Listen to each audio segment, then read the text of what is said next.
Voilà, 4 petites questions flash. La première, 100 fois plus grand que 10 puissance moins 4. 10 puissance moins 4, c'est un 10 millième. 100 fois plus grand que 10 puissance moins 4 qu'un 10 millième. Plus grand, 10 fois plus grand, 100 fois plus grand, c'est 1 centième au 10 puissance moins 2. Là, il y a 4 chiffres après la virgule pour 10 puissance moins 4. 100 fois plus grand, il n'y en a plus que 2. Alors, on revient sur les décompositions en emploi du facteur premier, chose qu'on n'a pas faite depuis quelques temps. Alors, c'est bien d'isoler le 100, parce qu'il est facile à décomposer après. Donc, on écrit 34 fois 100. C'est pas les nombres premiers, puisque 34 et 100 sont divisibles par 2. Or, 34, on voit que c'est divisible par 2, c'est 2 fois 17, et 100, c'est 10 fois 10. Donc, on reprend 2 fois 17, 10, 2 fois 5, 10, 2 fois 5. Donc, combien il y a de facteurs de 1, 2, 3, 2 puissance 3, fois 5 puissance 2, 5 fois 5 fois 17. Évidemment, il y a d'autres façons d'y arriver. Je vous donne la façon qui me semble a priori la plus simple. Hein. Donc, c'est important que vous en preniez note parce qu'elle me semble assez efficace. Chaque fois qu'il y a 10, 100, 1000, etc., on le décompose en plusieurs facteurs égaux à 10, donc plusieurs facteurs égaux à 2 et 5. Dans 10, il y a 10, 100 000, etc., il n'y a que des 2 et des 5.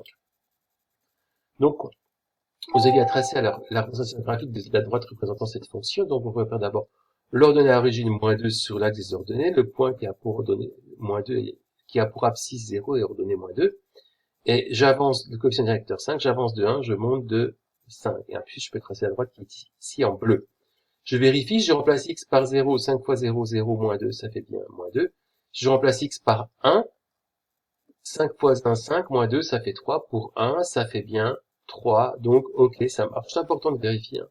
Pas toujours être trop sûr de soi, toujours avoir des petits moments de vérification qui, après, si on se rappelle plus de l'escalier, nous permettent de retrouver un petit peu tout ça. Donc là, des choses aussi qui étaient classiques à un moment donné. Donc, j'ai 100 km en 1 heure, je cherche pour 75 km. Je vous rappelle que pour passer de 100 km à 1 heure, je divise par 100 km par heure. Là, je vous déconseille fortement les produits en croix. Hein. C'est important de connaître cette relation-là. C'est la relation entre la vitesse, la durée et la distance. Alors, le produit en croix, c'est pas faux, mais ça permet pas de comprendre ce raisonnement-là qui me semble fondamental pour vous.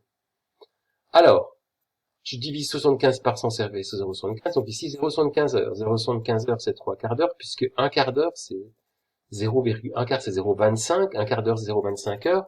Je multiplie par 3, 0,75 heures pour 3 quarts d'heure. 3 quarts d'heure, c'est 45 minutes, puisque 1 quart d'heure, c'est 15 minutes. 3 quarts d'heure, c'est 45 minutes. Et c'est fini. Ciao.